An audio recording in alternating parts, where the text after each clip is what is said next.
ముఖ్యమంత్రి రేవంత్ రెడ్డి ఎన్నికల్లో ఇచ్చిన ప్రతి హామీని నిలబెట్టుకుంటున్నారని భూపాలపల్లి ఎమ్మెల్యే గండ్ర సత్యనారాయణరావు అన్నారు.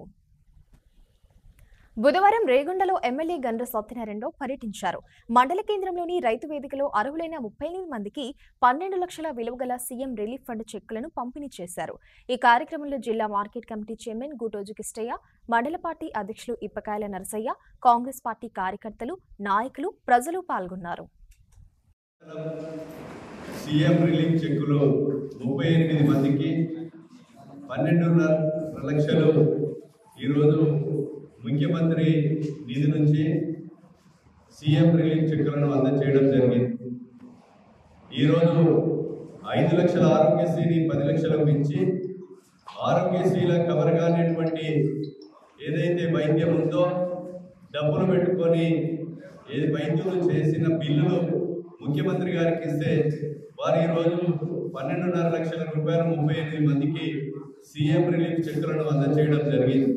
అదేవిధంగా సీఎం రిలీఫ్ చెక్కులు ముందు కూడా డబ్బులు పెట్టుకోలేని పరిస్థితి ఉన్నటువంటి పేదవాళ్ళు ఎవరైనా ఉంటే వాళ్ళకు కూడా ఆరోగ్యశ్రీలో కవర్ కాని కేసులు ఉంటే మీరు ఎస్టిమేట్ తెచ్చి మాకిస్తే ఎల్ఓసి నిమ్స్ హాస్పిటల్లో మీకు అందజేయడం జరుగుతుందని మీకు ఈ సందర్భంగా తెలియజేస్తున్నాం.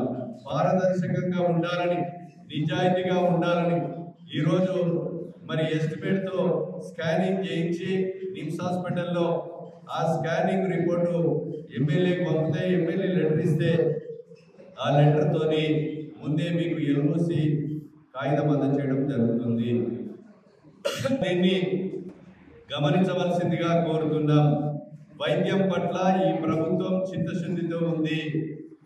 ఈరోజు ప్రైమరీ హెల్త్ సెంటర్స్ కానీ, అదేవిధంగా సివిల్ హాస్పిటల్స్ కానీ, 100 బెడ్ కానీ, అదేవిధంగా 1000 బెడ్ హాస్పిటల్స్లో కూడా ఈరోజు వైద్యం పట్ల ప్రభుత్వ హాస్పిటల్లో పేదవానికి వైద్యము మరి ఉచితంగా అందే విధంగా ఈ ప్రభుత్వము చర్యలు తీసుకోవడం జరుగుతుంది. గౌరవనీయులు మరి ముఖ్యమంత్రి రేవంత్ రెడ్డి గారి నాయకత్వంలో మంత్రివర్గం ఈరోజు ఈ వైద్యం పట్ల చిత్తశుద్ధితో ఈ ప్రభుత్వం ఉందని తెలియజేస్తూ, మీరు వైద్యానికి రేగొండ హాస్పిటల్ కాకపోతే భూపాలపల్లిలో ఏ చికిత్స అయినా ఉంది, వెంటిలేటర్స్ ఉన్నాయి, సిటీ స్కానింగ్ ఉంది, అదేవిధంగా ఎంఆర్ఐ కూడా రాబోతుంది.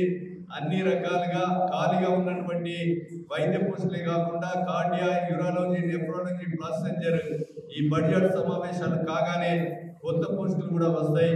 ఆ పోస్టులతో అన్ని రకాల వైద్యం కూడా చేయించుకునే కొరకు పేద ప్రజలకు ఉపయోగపడే విధంగా భూపాలపల్లి 148 బెడ్ హాస్పిటల్ ఉంటుందని మీకు ఈ సందర్భంగా తెలియజేస్తూ, ఈ కార్యక్రమంలో పాల్గొన్న ప్రతి ఒక్కరికి కూడా హృదయపూర్వకంగా ధన్యవాదాలు, నమస్కారాలు, కృతజ్ఞతలు తెలియజేస్తున్నాను.